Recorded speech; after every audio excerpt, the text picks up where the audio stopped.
No, I'm not perfect. Asitomboiri munhu aripo. Ndongozoti Mwari aripo. GIG.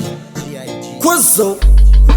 Ndaramba zvekushupikana, ndaramba ini zvenhando, ndakudawo uchi nemukaka, ndakudawo zvine mutsindo, ndaramba ini zvemadzinza, ndaramba ini zvenhamo, ndaramba zvekushupikana, ndakudawo kudhonza tambo, ndaramba ini zvemadzinza, ndaramba ini zvenhamo, ndaramba zvekushupikana, ndakudawo kudhonza tambo. Life kemukati undisundira kunze, sisi yandiremera ndofamba nayo pamafudze, nyanyotadze mbere ndivavhunze, chese chandatanga kuda kuti ndiruze hanzu penyu irwendo. Mwari ndivo driver, ndaona takudubuka asi tinosurviva, ramangwana irwendo risina nguve kunoaraipa, ameno ticheta sei kana judgment yaaraiva. Vamwe vedu tinowanda nemabhaibheri nemasuits nemari dzatinadzo, tobva tanamata vazhinji vakuzvita Mwari, wona manje vakutijaja, ruvengo rwatowanda futi kumachechi, machechi kamazhinji ndaona neruvengo,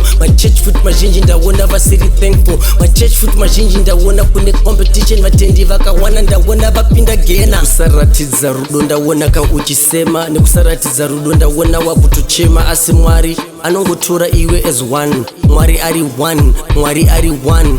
Kutaura shuwa ndaona watosara ende watongosara iwe kawakazvitemba, kunge munhu angatombootonyora, wona manje nhasi tasara takunyora.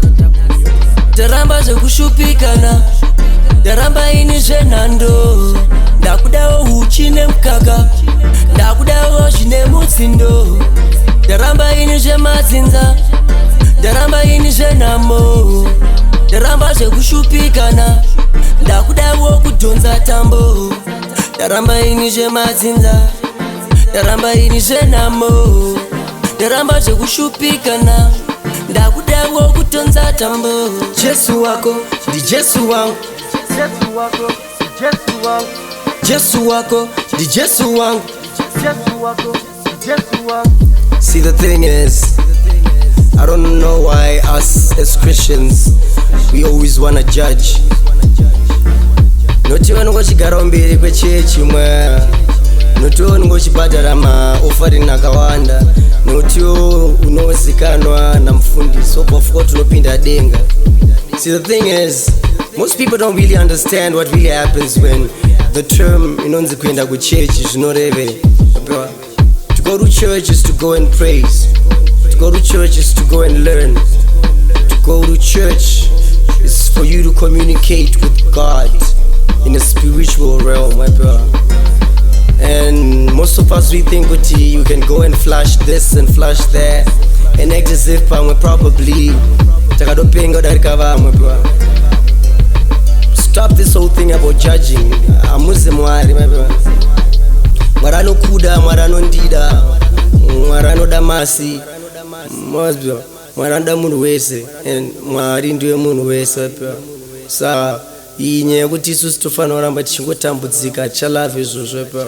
Sendongotaura kuti salute GIG, meaning God is good, meaning God is great, meaning gospel is good. That's the EP. I go by the name of T Quizo, aka Baba 2. Karwaziva. Quizo.